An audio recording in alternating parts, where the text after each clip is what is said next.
Viu, Mike? Aí falar agora uma coisa interessante, que é falar um pouco da nossa história, né? Bora. Queimadas, ela foi emancipada em 1884. Eu lembro o número da... Quem foi o primeiro prefeito? Eu lembro o número da resolução. 2.454, a resolução. Mas voltando. Primeiro, Queimadas, em torno da igreja, formou-se o quê? O Arraial. 1842.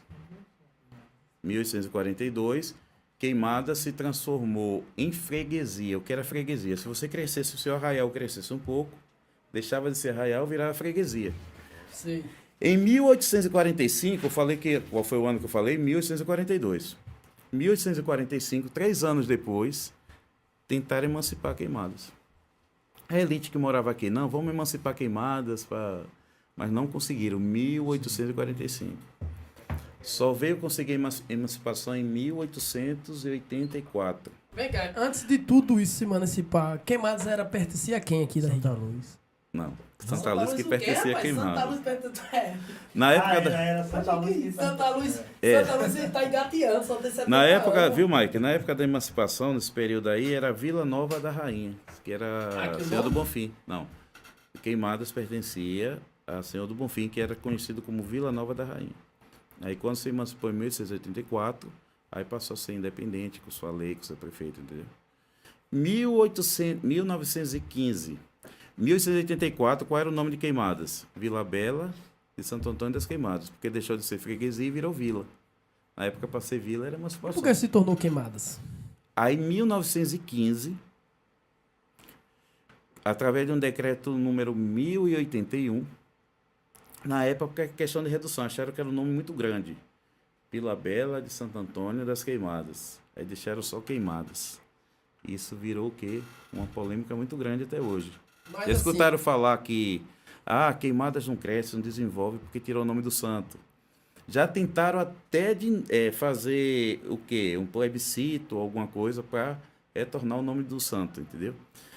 Eu lembro que uma vez o Jornal à Tarde, eu estudava no CMQ, e minha prima Ani Carla, se ela estiver assistindo, Ani Carla Varjão, né, se ela estiver assistindo, ela foi entrevistada pelo Jornal à Tarde. Eu lembro que perguntaram a ela se ela achava que a questão do não desenvolvimento de Queimadas era por conta de ter retirado o nome do santo.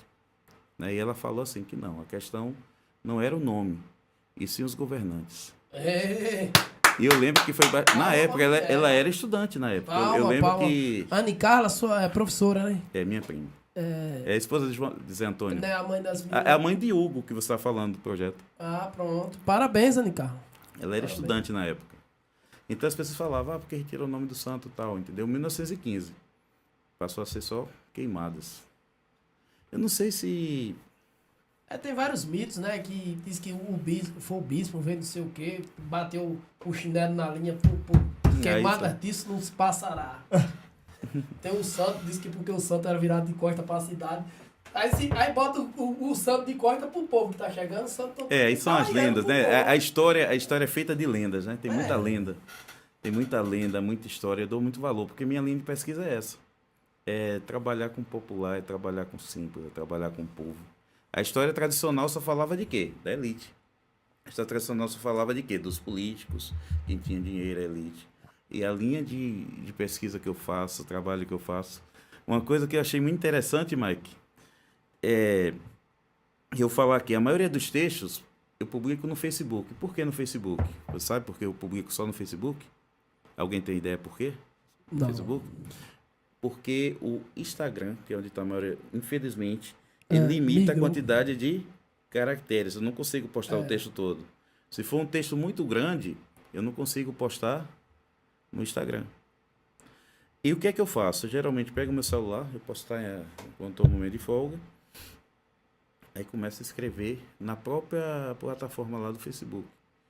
E eu lembro que me veio à mente Sapinho. Conheceu Sapinho? Esse Sapinho do alto? Não, Sapinho que... Esse Sapinho morava no Alda Martins, que recolhia recicláveis, acho que os meninos conhecem, né? Ele andava com saco nas costas. Andarilho, né? Andarilho. E tinha muita lenda, os pais falavam, Saquinho vai... Se você não se comportar, Saquinho vai colocar você no saco e vai levar tal. Mas era um cara trabalhador, né? Sapinho era trabalhador. Era o famoso papa-fígado. Mas aí é trabalhador. O que é que acontece? Eu terminei de postar, de fazer um poema para Sapinho, Viveu Memórias, e, cara, foi surpreendente. Em minutos, essa publicação viralizou de uma forma. As pessoas lembrando, entendeu? As pessoas lembrando de Sapinho, contando histórias e curtidas e tal, entendeu? Porque é muito maravilhoso esse reconhecimento de você estar falando do nosso povo, da nossa cultura, entendeu?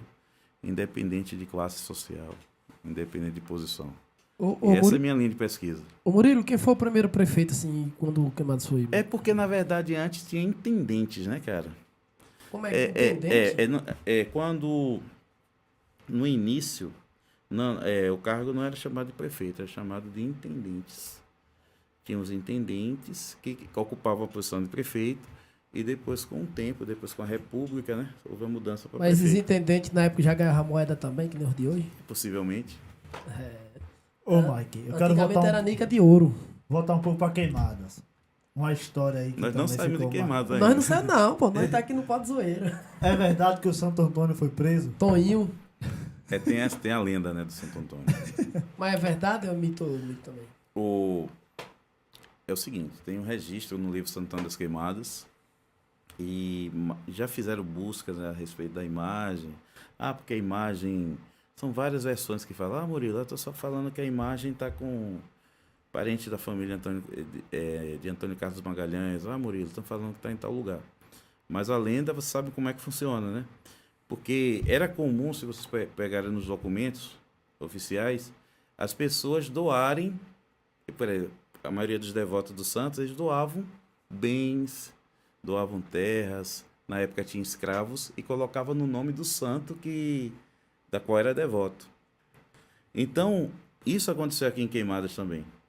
As pessoas doaram terras no nome de Santo Antônio das Queimadas, porque era o santo, né, que fazia o milagre e tal. E conta-se que teve um crime praticado por um escravo, né, próximo à igreja. O escravo foi lá, matou um homem e fugiu. Aí qual era a lei da época? Se um escravo que pertencia ao caíque cometesse um crime, o caíque tinha que pegar esse escravo e entregar para a justiça. Entendeu, né? Sim. Seu xará, o caíque. Aí, muito bem, o escravo fugiu. Vamos procurar o dono do escravo. Quando procura lá, porque tudo era assim, documentado. O escravo era uma mercadoria, infelizmente, é tratado como mercadoria. Então, quando foram procurar a documentação do escravo, o escravo pertencia a quem? A Santo Antônio das Queimadas. Então, quem é que teria que responder pelo crime? O santo. O santo. Então, a imagem de madeira, supostamente isso é a lenda, ela foi transferida para Água Fria, que era comarca na época. Lá teve o julgamento. O santo, na imagem de madeira, foi condenado, julgado, preso. Isso é história, né? A lenda. Preso, condenado, e até hoje não se sabe onde está essa imagem de madeira. Aí tem essa história também da devoção, dos fiéis que falam, por isso que Queimada não desenvolve, porque prenderam santo. Que o bispo veio, eu já vi isso aí. Não tem, eu acho que não tem nada a ver com a outra, né?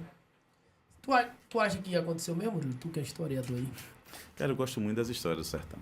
Eu sou igual a Ariano Suassuna. Eu gosto muito de contos. As pessoas às vezes falam, Murilo, tem alguém ali que viu o Lampião, tem alguém que... Tá entendendo? Porque eu trabalho com essas narrativas. Pronto, vai. Mas oficialmente você tem que ter uma documentação. Para ser oficial, você precisa ter algo que comprovatório, entendeu? A partir daí vai virar lenda, vai virar... Alguém já procurou esses documentos? Já procurou. Falaram que teve um incêndio lá na comarca de Água Fria, que perdeu muita coisa. Tem uma suposta, já tem, até no Nato Mar que chegou essa versão, que possivelmente esses documentos eles estejam não em Água Fria, mas em Cachoeira, né? Sim. Então, imagine, Cachoeira é uma cidade antiga, você tem que pegar aqueles arquivos.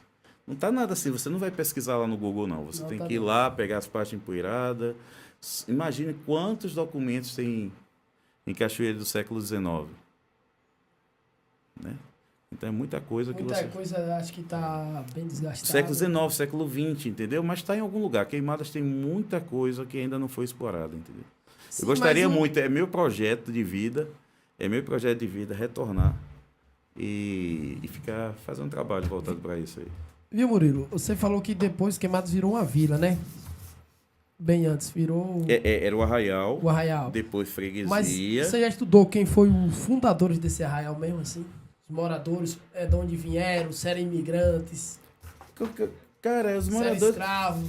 os moradores eram aqui da região mesmo, né? Descendentes de Canudos, né? Da região de Canudos, assim, de toda essa região. Por quê?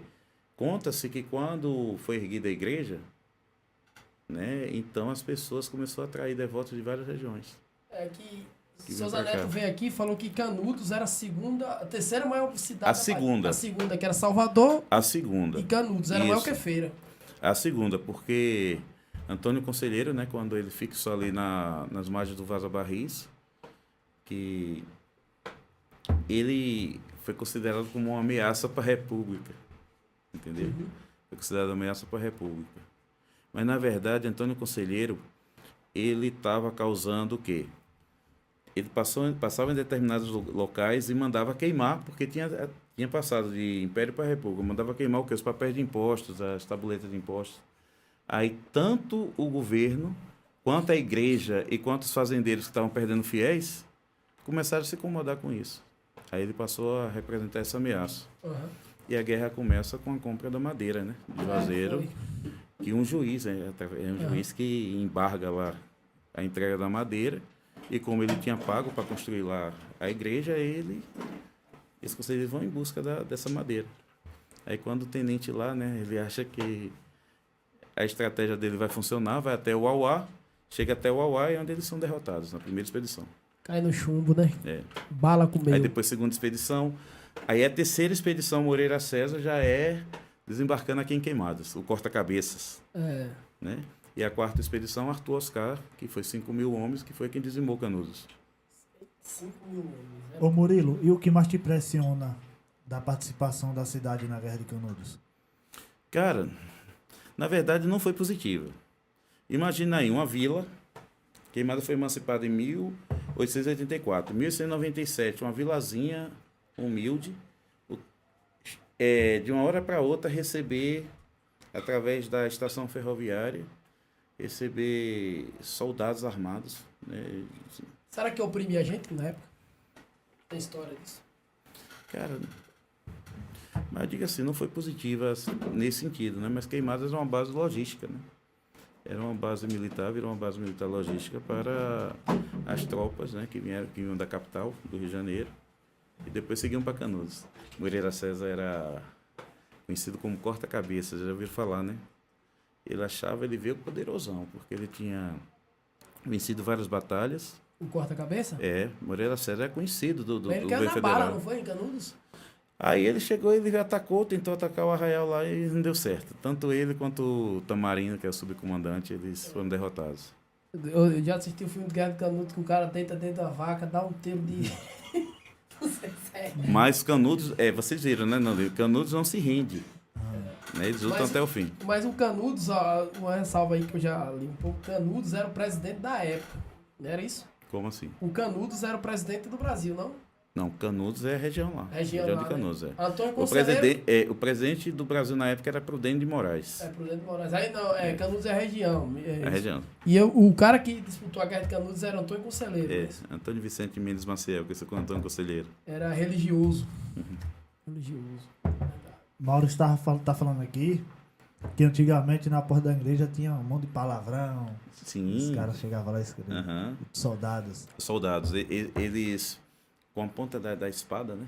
Eles Sim. usavam espada. Eles, assim, muitos iam, como Queimadas virou base militar,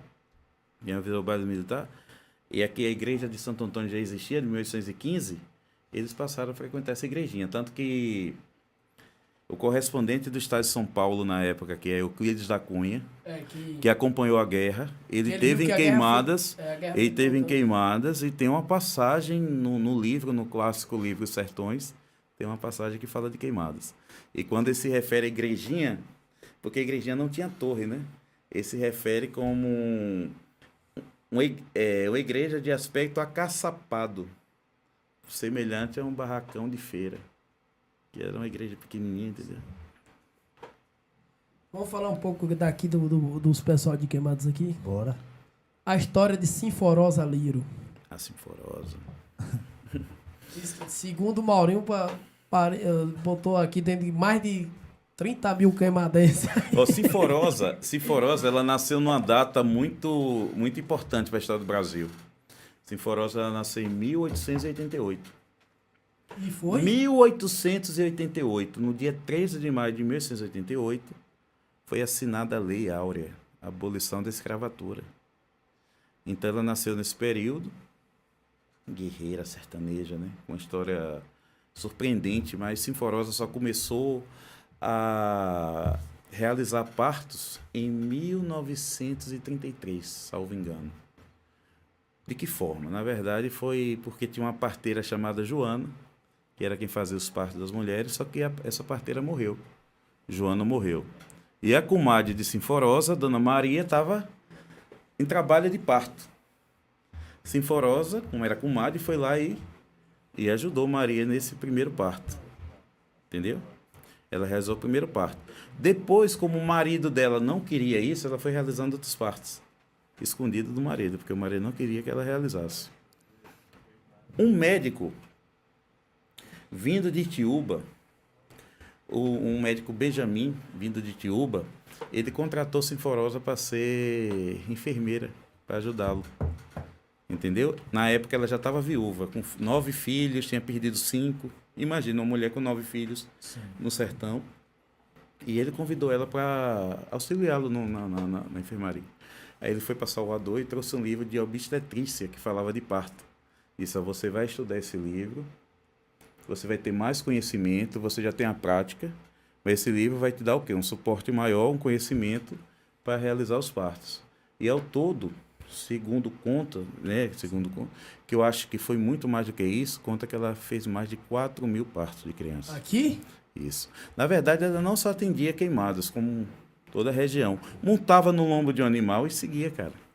Mas entendeu? Qualquer hora. Antigamente ela era remunerada ou... Olha, cara, algumas pessoas falam que poderia dar alguma coisa, mas ela não cobrava muito por isso. Era um trabalho mais social mesmo. Sim. Entendeu? Depois a filha dela nasceu no dia 18 de junho de 1935, que é Dona Raimunda, que é conhecida como Mãe Rai. Eu fui aparado por Mãe Rai. Né? Maurício disse que também. Falei, eu também. Então, Mãe Rai, que foi a sucessora de Sinforosa, que deu continuidade. Quantas vezes Mãe Rai acolheu mulheres ali sem condições financeiras e deu suporte ali de enxoval, entendeu? Fazia o parto. Era uma época que... Vem cá, Murilo. E tanto Sinforosa quanto Raimunda, a filha, foram vereadoras, sabe disso, né? Já fizeram alguma homenagem para Dona Sinforosa? Tem lá a praça, né? Tem a praça. Assim, homenagem, assim, tem um local, um dia tirado para elas. Como assim? Ter uma gestão, assim, fazer uma homenagem num teatro, alguma coisa. Não sei informar mais, que se teve, porque eu tô fora, né? É praça... Eu já fiz a minha homenagem já na internet. Já tô dizendo assim, o prefeito contar, fazer homenagem para ela, porque pegar uns tantas parteiras quanto as lavadeiras, que são figuras que foram importantes aqui, os vaqueiros, são vários personagens, né, do nosso sertão que merecem ser reconhecidos. Existem vários vaqueiros, existem várias lavadeiras que precisam ter esse reconhecimento. E Sinforosa é um ícone, né? Aí tem que ter homenagem, né, não, Kaique?